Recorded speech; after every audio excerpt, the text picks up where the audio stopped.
behaves exactly the same. It's like in mathematics where you have brackets around 2 plus 5. The brackets wall off what belongs inside from what belongs outside.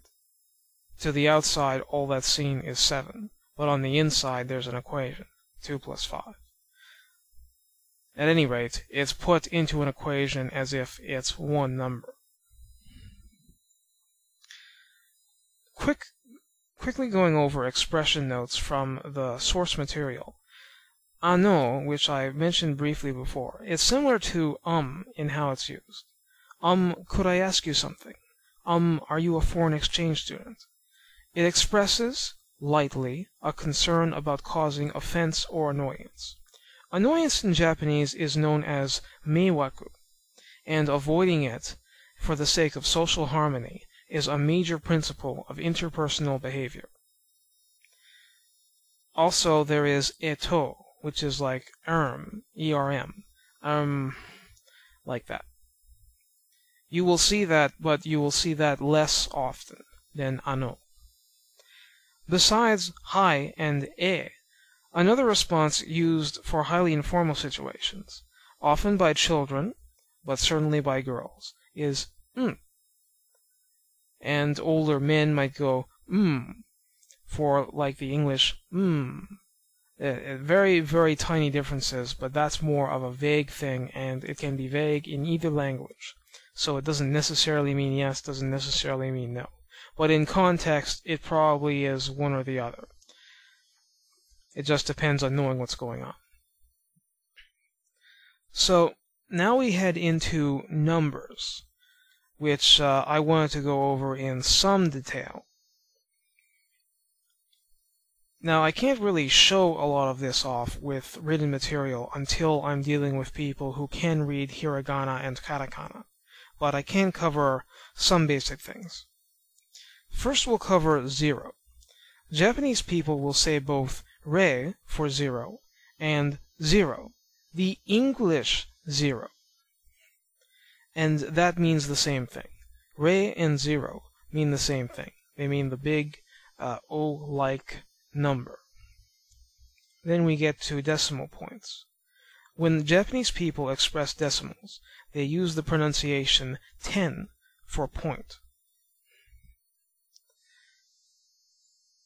As for seconds, as an example, because they have suffixes for seconds, minutes, hours, and so forth. Bio is the suffix used for seconds. So whatever bio is such and such seconds. For 1, ichi is the root number, but the chi part in ichi can be dropped in favor of a different double consonant in some compounds. Not with bio, but with some things. So we would have ichi bio for 1 second. So, if I wanted to say 0.1 seconds, this would be read as rei-ten ichi bio, 0.1 seconds. Rei-ten ichi bio. In Japanese, politeness is heavily stressed. People like to be called by at least their family name. They're fine with being called something specific other than their name, but they're not at all fine with being called you unless absolutely necessary. Even then, you may see an evil eyebrow twitch. You pronouns are anata and omae, and omae is quite a bit ruder, quite a bit less polite than anata.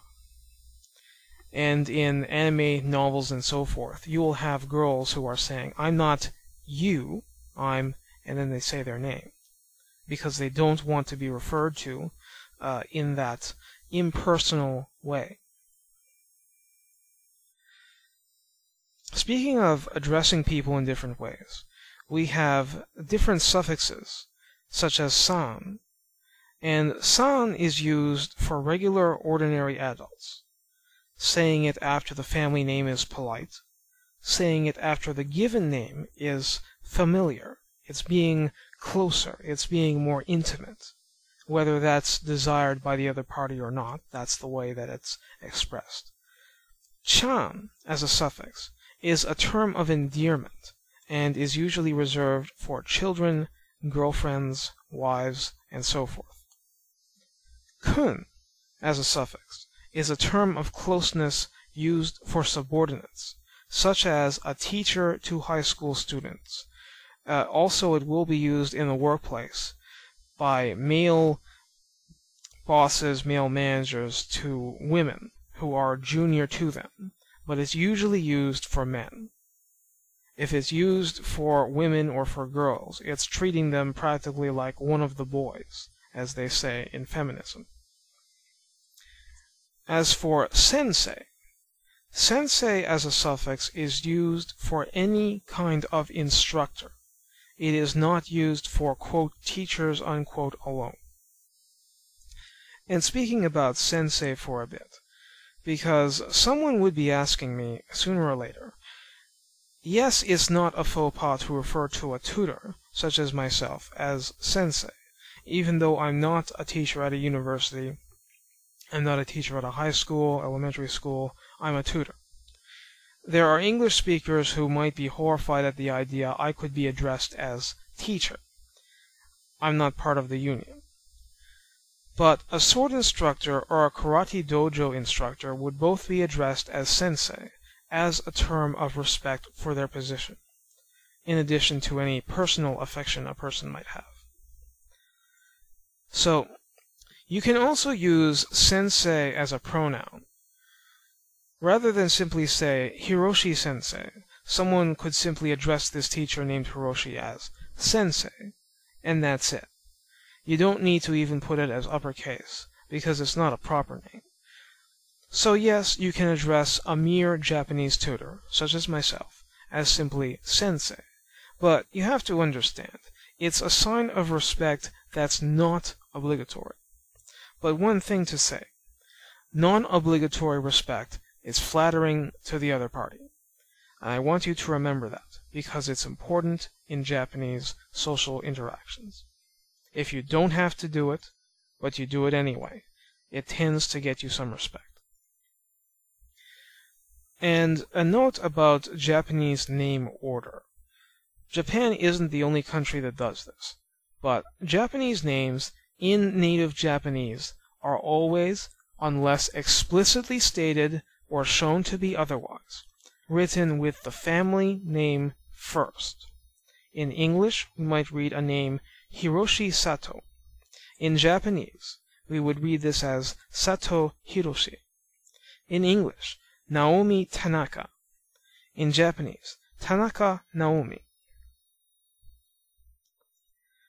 One little trick that people use in Japanese for saying that even if this wouldn't otherwise be the case, the names that you see here are written in Western order. You put an equal sign between the names. So Jeremiah =Bourque, no matter which script that it's written with, would show that Jeremiah, my given name, is being spoken first, and Bourque, my family name, is being said last.